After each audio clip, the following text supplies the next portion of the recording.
Hey everyone, and welcome to This Explainer. Today, we are cutting straight to the absolute core of the Bhagavad Gita's most profound wisdom.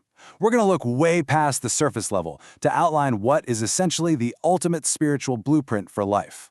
So are we just trapped in this endless cycle of birth and death? I mean, it's pretty much the ultimate existential dilemma, isn't it? Well, in this explainer, we're going to clear up some major, profound misconceptions about reincarnation, the soul's journey, and how the physical world actually operates according to Vedic texts. Okay, here is our blueprint for today. We'll be looking at 5 key pillars. First, life, death, and karma. Second, taming mind and senses. Third, climbing the yoga ladder. Fourth, the true caste system. And fifth, the ultimate spiritual destination. All right, let's dive right into Section 1, Life, Death, and Karma.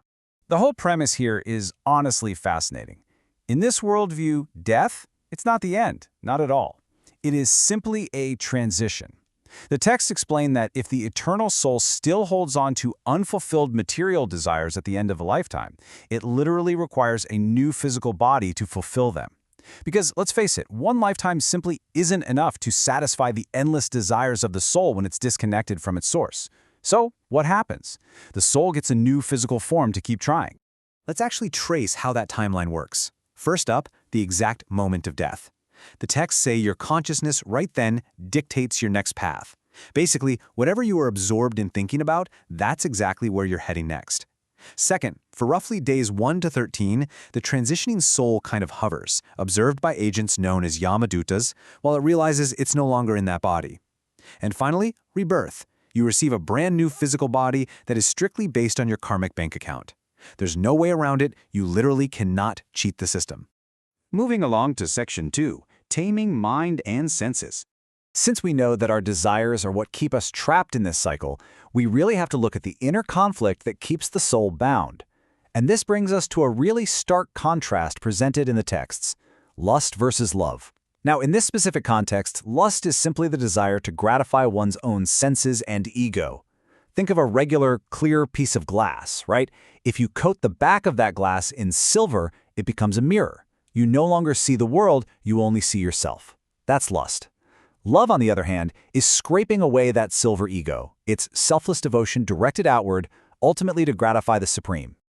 Now, to really wrap our heads around this inner conflict, the ancient Upanishads give us this incredibly relatable metaphor. The soul is a passenger in a chariot. The driver is intelligence, the mind is the reins, and the horses are the senses. Okay, let's break this down because it's super cool. You, the eternal soul, you're just a passenger in this chariot. And the chariot itself represents your physical body. The horses pulling it, those are your senses. And by their very nature, they are wild. They want to go everywhere all at once. The reins connected to those horses represent your mind. And the driver holding those reins is your intelligence. Now, if you give those horses free rein, that chariot is going to crash, for sure. We absolutely must use the driver of our intelligence to pull the reins of the mind, just to steer the senses where we actually want to go. Essentially, if you aren't actively driving, your senses definitely are. All right, let's jump to Section 3, climbing the yoga ladder. We all know human psychology is pretty complex, right? So the texts outline a path upwards that is designed to be progressive. It starts at the bottom with karma kanda, which is basically praying purely for material things. Next up is karma yoga, acting selflessly. Then comes jnana yoga, where you seek transcendence through intellect and knowledge. Above that is ashtanga yoga, which involves intense meditation. And finally, sitting at the absolute peak is bhakti yoga, or pure devotion. Now, you might be wondering why Bhakti Yoga is sitting at the absolute #1 spot. Well, the texts explain that it actually acts as a shortcut. It's kind of like an escalator straight to the top. Why? Because in Bhakti, the means and the end are exactly the same thing. Think about it. You don't read a textbook just to pass a test and then throw the textbook away, right? In this framework, the practice of loving service is both exactly how you get there and exactly what you do once you finally arrive. Which brings us to Section 4, the true caste system. So how does all this individual spiritual stuff actually get implemented across an entire human society? Now, the modern caste system you hear about today is described as a deeply corrupted system based entirely on birthright, segregation, and prejudice. The source material we're looking at strictly refutes this. The original system, called Varnashrama, was never actually based on who your parents were. According to the text, it was based entirely on an individual's natural psychological profile, their guna, or nature, and the specific work they naturally gravitated toward, their karma.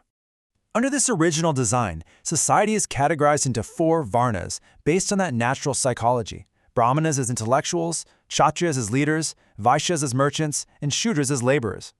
Think of society like a single functioning human body. Is the head inherently better than the legs? Obviously not. If you have a head but no legs, the body's not going anywhere. The original blueprint required all these profiles to work harmoniously together, recognizing that every single role is completely vital for a healthy society. And alongside those occupational profiles, there are 4 ashrams, or stages of life. You start out as a brahmachari, focusing purely on education and character building. Then comes grihastha, which is family life. The texts actually use this brilliant metaphor, comparing grihastha to a fireplace. It safely contains the fire of your material desires, so it doesn't just burn your entire life down. Later, around age 50, comes vanaprastha. The sources note that getting your first white hairs is kind of like nature waving a surrender flag, signaling that it's time to step back, detach, and retire. Finally, sannyasa is an optional stage of complete spiritual surrender. And finally, Section 5, the ultimate spiritual destination. Listen, the texts make it clear you really can't make this journey alone. You need a guru. But a true guru is a guide from a certified, unbroken lineage of teachers. Think of that lineage like the lenses in a massive, powerful telescope. By themselves, those distant cosmic truths are pretty much impossible to see. But when you look through the perfectly aligned lenses of a bona fide lineage, all the complex realities of the spiritual world are brought clearly and sharply into focus. The guru is your bridge. Your guru also helps you figure out exactly who to approach.